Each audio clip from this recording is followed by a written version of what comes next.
Welcome, everyone. I'm Stuart Varney in for Neil Cavuto. This is Your World. NIH Director Dr. Francis Collins quoted as saying this: "Frankly, if we had not gone through our 10-year slide in research support, we probably would have had a vaccine in time for this that would have gone through clinical trials and would have been ready." End quote. Question: would the NIH have an Ebola vaccine if it didn't spend money, your money, on things like this? $3.2 million to study the effects of excessive drinking on monkeys. $835,000 to develop a simulator that would replicate the effects of piloting a plane while drunk. $295,000 to determine if male fruit flies are more attracted to female, younger female fruit flies than older ones. Nearly $155,000 to determine if drinking excess alcohol leads to losing money while gambling. And more than $1 million to study whether stress makes monkeys more vulnerable to cocaine abuse. You get the picture.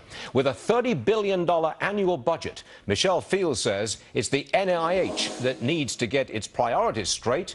We're also joined by cardiologist Dr. Kevin Campbell. Dr. Campbell, to you first. How does the NIH prioritize, and how come monkeys beat Ebola? You know, it's interesting. The NIH grant application process is quite complex, and different disciplines apply for grants to study different things, and they have committees that look at this. But I'm not sure that the different committees talk amongst themselves and prioritize what is funded and what is not. Interestingly, 85% of things that come before the NIH are not even funded. So I think there is a bit of lack of prioritization there at the NIH right now. Michelle, surely they should have had, if your budget is coming down a little bit, you figure out where the money is going to be best spent. Why didn't they do that?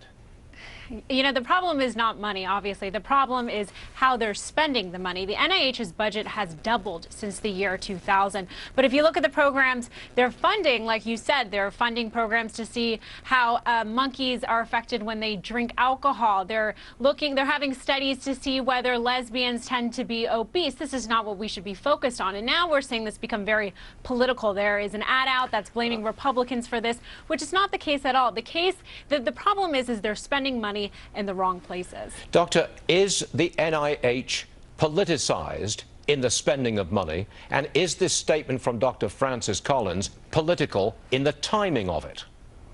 I think there is something to that, because they do like to blame the fact that budgetary concerns and delays in passing a budget may have an effect, and I think it does to some extent. However, I really think the organization itself needs to make sure that it prioritizes what and how they spend the money so that our tax dollars are put to good use. All right, Doctor, is it a failure of the NIH?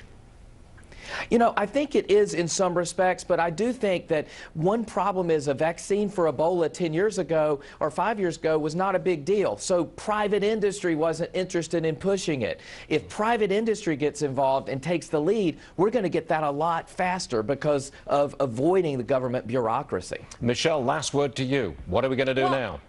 Well, I think we need to have a conversation about regulations, because the reason why a lot of drugs aren't developed right now is because it's very costly, it's time consuming. There already are not that great economic incentives to create new drugs. When you have the government breathing down your back and creating all of these regulations, we don't get vaccines for Ebola and other diseases as quickly as we should. Dr. Campbell, Michelle, thank you very much for joining us.